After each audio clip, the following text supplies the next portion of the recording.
Welcome to the Property Technology Magazine podcast. I'm your host, Bianca Ford, CEO of Property Technology Magazine. And today, we're bringing you an exciting conversation straight from PropTech Connect, Europe's largest PropTech event. Joining me is Dan Drogman, CEO of Smart Spaces, who will share how his company is revolutionizing commercial real estate through its IoT platform, offering real-time building control through smartphone and digital twin technology. Tune in as we explore how this innovative platform is transforming the relationship between building owners and occupiers, making spaces more efficient, engaging, and future-ready. Hi, I'm Dan Drogman. I'm the CEO and founder of Smart Spaces. Smart Spaces is a smart building operating system deployed across close to 100 million square foot in 26 countries. Our purpose at Smart Spaces is optimizing environments for people and planet. And we believe, no real estate will exist in the future if it doesn't serve the customers that use it, but whilst being as sustainable as possible. How we do this, we have a smartphone application that goes into the hands of every user who uses the building, which gives them physical access, so it's their access pass to the building. It gives them access to the lifts, and it can automatically call the lift to their home floor.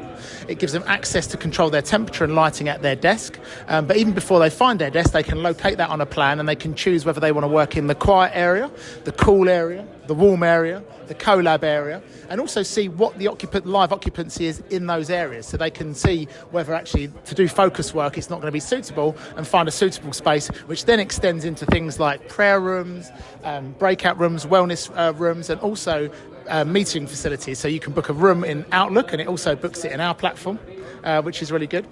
And once you've got your meeting room booked, you can then automatically invite the visitors, and the visitors get a really nice email which showcases where the building is, where the cycle bays are to park your bike, or where you can get dropped off in a taxi, or where you can park your car, and also gives you wayfinding to the person you're going to meet. Now, in some of our big buildings, they can't afford to have a reception that holds everyone at any one time. So the instructions will automatically give you a QR code that opens the turnstiles, calls the lifts, and takes you to the floor where your meeting takes place. You can even get a coffee using the QR code on your way out of the building. Once you've got this happening day in, day out, and all your employees are using the app, and they're booking their car parking space, they're accessing the lift, they're ordering their lunch, they get their 9th coffee stamp in the app and get their coffee free, you then have the ability as the landlord or the HR department or the head of technology or the head of real estate to interrogate this data set. Now, this data set is one of the richest data sets there will be in real estate, because it's taking data from the end user. So if they give a support ticket saying I'm too hot or too cold, you've got a feedback loop of how you're performing. If they complain the queue's too long in the cafe, for instance, that will get fed back into the platform. You then have the ability to connect to the lighting control, the HVAC, the BMS. So when you control the temperature in our app, it will change the Celsius. Now, what's more important than the user changing it is actually how it's performing. Are people requesting 21 Celsius and being delivered 21 Celsius? If you can see that your space is, like downstairs, for instance, is typically 25 Celsius, you're going to get more complaints. And you actually understand that your MEP design is not as efficient as originally designed.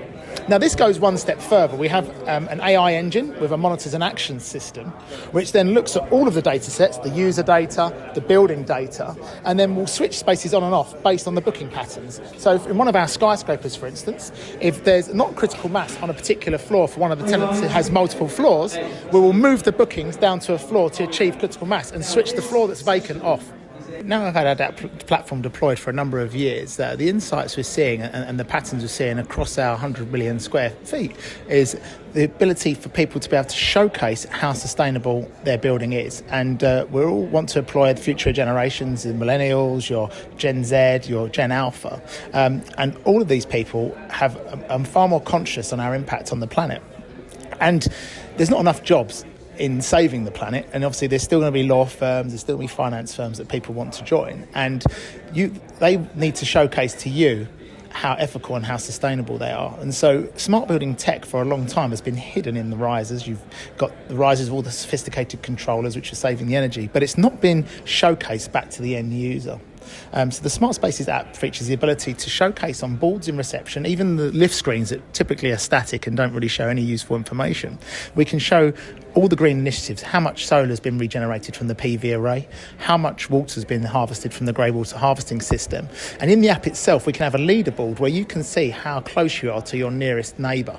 And we've found this has been the best way to impact change. We've had tenants where we've showed them the cost, we've showed them the CO2, and they've gone, okay, but we like the space the way we like it. When we show them that the floor below, which is the exact same square footage as their floor, is using half the energy, they are gobsmacked and they feel shamed. And it's only when we create leaderboards, we don't have to name and shame it publicly, we do this privately in the app, that's when we see the behavioural change. And it is so much about the person. And I think the thing we're going to see in real estate, which will have even more impact than the technology, will be the cultural change. To date, you've still got a lot of companies out there that don't really get and understand the technology, and even worse than that, don't invest in the manpower to fully utilise the technology once it's live. And in UK, for instance, in London, we've noticed a lot of the top property companies now have a chief technical officer or a chief digital officer at board level. And this shows how seriously they're taking technology, but also means when they deploy technology, it's got the right amount of weight and force behind it to make it successful and actually get a return on investment and achieve net zero targets. And I'm really proud to tell you that some of our buildings on the Smart Spaces platform are already net zero in operation as of today. So it can be achieved. It's not easy. And I would say the biggest hurdle is the cultural piece, not so much the technology to a certain extent.